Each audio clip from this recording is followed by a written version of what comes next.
नमस्कार। कैसे हैं आप सब। मैं हूं दीप मणिका। आप सभी को बसंत पंचमी की हार्दिक शुभकामनाएं। आज है बसंत पंचमी, तो हम बसंत पंचमी की एस्ट्रोलॉजिकल सिग्निफिकेंस और कुछ कुछ रेमेडीज डिस्कस करेंगे जिससे कि आपकी लाइफ में और प्रोस्पेरिटी आ सकती है। बसंत पंचमी आगाज है बसंत ऋतु का, जो कि हमें बताती है कि नेचर कितनी फर्टाइल है, नेचर कितनी खूबसूरत है। इसी समय फ्लावर्स ब्लॉसम करते हैं। ये टाइम है कुछ न्यू ग्रोथ करने का, कुछ न्यू लर्न करने का, कुछ नया स्टार्ट करने का। ये तब मनाई जाती है जब सूर्य उत्तरायण में होता है। सूर्य उत्तरायण में तो 14 जनवरी को ही चला जाता है, जब हम मकर संक्रांत मनाते हैं। लेकिन आज के दिन सूर्य की कॉस्मिक पॉजिटिव एनर्जी इस ब्रह्मांड में बहुत हाई होती है। यानी सूर्य के इम्पोर्टेंस हम सबको पता ही है और उसकी पावर हम सबको पता है। सूर्य से ही तो आप और मैं हैं, सूर्य से ही तो इस सृष्टि में सभी जीव हैं। सूर्य ना हो तो क्या होगा, कुछ नहीं बचेगा इस धरती पर। सूर्य के डिसिप्लिन के बारे में भी हम सबको पता है। क्या कभी सूर्य ने बोला है कल सुबह मैं नहीं निकलूंगा या कल शाम को मैं वापस नहीं जाऊंगा?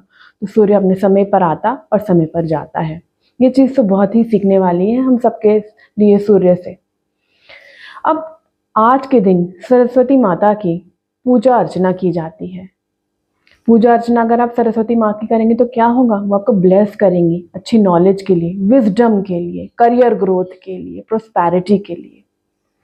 अब कुछ रेमेडीज आप कर सकते हैं अपना जुपिटर, मरकरी और सन को स्ट्रॉन्ग करने के लिए। जुपिटर यानी नॉलेज का कारक, सन यानी डिसिप्लिन, करियर ग्रोथ, स्टेबिलिटी का कारक, और मरकरी बुद्धि का कारक, आपके कुछ नया सीखने का कारक, आपकी लॉजिकल स्किल्स का कारक।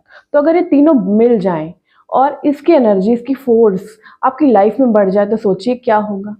तो आज के दिन आपने करना क्या है इन सबको स्ट्रॉन्ग करने के लिए? आपने पीले कपड़े पहनने हैं, पीला तिलक लगाना है और पीले केसर के चावल खाने हैं। गाय को कुछ भी हरा जैसे घास चारा कुछ खिलाइए। और आपने क्या करना है, अपने बच्चों की बुक्स और नोटबुक्स की पूजा करनी है। कोई भी न्यू नोटबुक जो आपके बच्चे ने स्टार्ट करनी है उस पर सरस्वती माता का ये मंत्र लिखिए। ये मैं अपने स्क्रीन पर भी शो कर रही हूँ आपको। ओम ऐं सरस्वतये नमः। ये आपने उस नोटबुक पे लिखना है। कोई न्यू नोटबुक लीजिएगा जो बच्चे ने शुरू करनी हो, जिसमें राइटिंग की प्रैक्टिस करनी हो, उस पर लिखिएगा और इसमें इसको अपने मंदिर में रख दीजिएगा। इसकी पूजा करिए। बच्चों की पेंसिल पेन जिससे वो लिखते हैं उसकी पूजा करिए। देखिए सरस्वती माता आपके बच्चे को ब्लेस करेगी, उसको आगे बढ़ने में हेल्प करेगी, एग्जाम फियर और एंजाइटी से बचाएगी, कुछ नया सीखने की शक्ति और ताकत देगी। एक और छोटी सी रेमेडी मैं आपके सबके साथ शेयर करना चाहूँगी। कहते हैं ना कि जरा सोच समझ के बोलिए कि हमारे जो शब्द होते हैं ना ब्रह्मांड में घूमते हैं और कभी कभी जीभ पर सरस्वती भी बैठी होती है। तो अगर आपने अपनी जीभ पे सरस्वती माता को बिठाना है, सपोज करिए कोई आपकी बात नहीं मान रहा और आपने किसी से अपनी बात मनवानी है और आप चाहते हैं कि आपने कुछ मैनिफेस्ट करना है ईश्वर से, तो आप क्या कर सकते हैं, आपको अपनी जीभ पर आम की लकड़ी लेनी है और उस आम की लकड़ी को शहद में डुबोना है और अपनी जीभ पर ऐ लिखना है, जो कि सरस्वती माता का ही मंत्र है।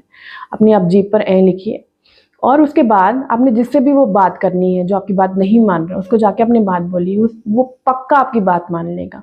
अगर आपने कुछ मैनिफेस्ट करना है तो उसके लिए भी ये तरीका बहुत अच्छा है। आपने अपनी जीभ पर आम की लकड़ी से शहद लिया और शहद में डुबो के आम की लकड़ी में अपनी जीभ पे ऐ लिख दिया और भगवान के कान में जाके आप बता दीजिए जो भी आपकी विश, आपकी मनोकामना है। देखिए ईश्वर पूरे दिल से आपकी बात सुनेगा और बहुत जल्दी से जल्दी आपकी विश को पूर्ण भी करेगा।